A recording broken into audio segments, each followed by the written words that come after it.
The film begins with the story of a popular archaeologist, Lord Sylvester Carnaby, a narcissistic man whose life is controlled by his overbearing mother. He doesn't like to talk to her and avoids making contact with her. A date with history. I'll bet she's pretty. Oh dear. Oh, I'm losing a terrible signal. Oh, drat. Carnaby is forced into following his mother's wishes, but his interest is in the study of history. Carnaby takes a liking to tracking down ancient artifacts and decides to enter the tomb of Princess Nefer. He wants his colleagues to learn about the Egyptian princess's mummy, but to his surprise, Princess Nefer's body has disappeared. Apart from his narcissism, Carnaby is a very smart man, and he immediately notices that there is some kind of ancient writing engraved on the tomb. He then finds out that the tomb leads to a bridge that mends the gap between the living and the dead and opens a gateway to the afterlife. The city of the afterlife is an underground city created especially for mummies who want to enjoy life. The city is full of majestic architecture and lively people. Everything is staged around the city, even day and night. Since it's built underground, the sun doesn't set or rise by itself. The pharaoh hired various people to fake the sunlight and moonlight. The story introduces our main character, Thut, the charioteer. He's one of the most popular people in the city and is loved by everyone for his excellent riding skills. However, during one of his tournaments, Thut had an accident in which the wheels of his chariot broke, and he lost his balance, causing him to fall down. Thut doubts his abilities and doesn't want to risk his life again. Nevertheless, his family and supporters expect him to return soon. Apart from his athletic personality, Thut is very kind-hearted and loving to everyone around him. Meanwhile, life in this city is quite monotonous, and just like Thut, many other people are stuck in this world, wanting to experience something new and different from their daily life. In the story, another main character is introduced, Princess Nefer. While the archaeologist searches for her body, she tries her best to escape this ancient and boring world of the afterlife. To escape her controlling father, the pharaoh, Nefer sneaks out of her castle and roams the city. Nefer loves to sing and is a great artist, but her father doesn't appreciate her talent. Moreover, Nefer doesn't want to stay behind because her father is forcing her to marry. He believes that the goddess of love, Hathor, will bless her with a loving husband, while Nefer doesn't want to marry anyone. Father, I am not having a bird decide who I marry. You know what? I don't want to get married. However, Nefer's father wants her to fulfill her duty as a princess and arranges a ceremony where Nefer can choose her future husband. To begin the ceremony, the authorities must invite the phoenix bird, believing that it has been sent by the goddess Hathor to find the right husband for Nefer. The phoenix is summoned through a magical portal, also known as the Stargate. The bird flies out of the portal and enters the city to find a partner for the princess. Unfortunately, Sekhem, Thut's brother, shoots a boomerang into the sky, which eventually hits the bird. He loses consciousness and falls onto Thut's roof. Pharaoh misunderstands that Thut is the chosen one, and his men take him to the palace. Thut and Nefer are completely different, but one thing they have in common is their hatred of marriage. Hey, stop, princess. Honestly, you're not my type. Oh, what a relief, because I wouldn't go out with you if you were the last mummy on Earth. Both have no intention of marrying sooner, but Thut has no choice, as he will receive cruel punishment for refusing the marriage proposal. Pharaoh offers him a royal ring, which he must protect until the day of the wedding. Thut decides to hide the ring in a secret chamber to protect it from thugs because his whole life depends on it. If he loses the ring, Pharaoh will punish him severely. Meanwhile, Carnaby tries to find a way to locate the city. He uses his devices and finds the exact location.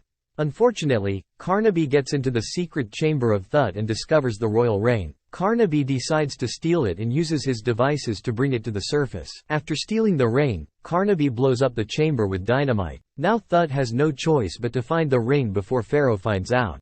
Thut decides to enter the human world and search for the archaeologist to get the ring back. So Sekhem and Thut leave the tomb and discover the dangerous but magical world of humans. The London quest. Thut and Sekhem follow the archaeologist and enter a ship. They decide to take back the ring and flee.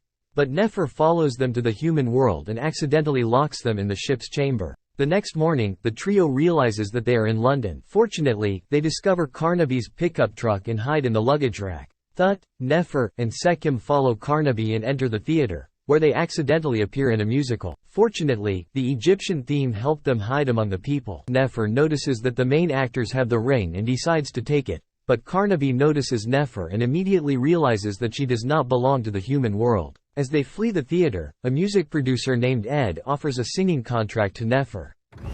Hey, think about it, and get me through Insta or Facebook. Where? Thanks, bye. If you need me, you'll find me here. Sure. She decides to accept his offer, but Thud stops her. Nefer wants to become a singer, and this is her only chance to live the life of her dreams because she does not want to be bound to the afterlife again and live a meaningless life. Fortunately, the ring turns out to be a fake, which allows Nefer to live her dream life. The performers have danced with a fake ring, and it is obvious because Carnaby does not allow the performers to use the real ring. Nefer and Thud decide to stay with Ed until they find the ring. With the help of his business card, Nefer finds his address. Ed is an extremely kind man and helps them buy clothes and change their entire lifestyle. Meanwhile, Ed also helps Nefer become a singer and persuades her to perform live. This time, Thud supports Nefer in her decision to become a singer, and she starts her career as a solo singer. Nefer's voice attracts millions of fans, and she becomes very famous.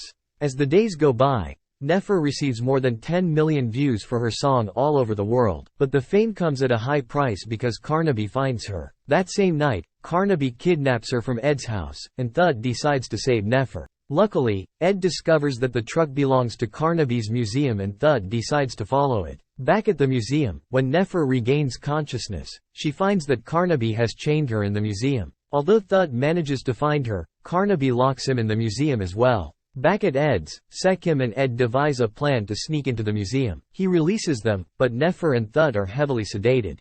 Fortunately, they come to their senses and escape from the museum. Ed helps them board a plane to Egypt, and it's pretty clear that both Nefer and Thud are in love with each other. They make their way back to the city and continue to live their lives. Even though Nefer and Thud are in love with each other, they decide to live separately. Back at the palace, the pharaoh welcomes Nefer with open arms, and immediately everything is back to the way it used to be. But things take a different turn when they realize Carnaby is following them to Egypt. Carnaby follows them into the city and uses excavators to tear everything down. Nefer also decides to help her father in the battle, but she cannot defeat Carnaby.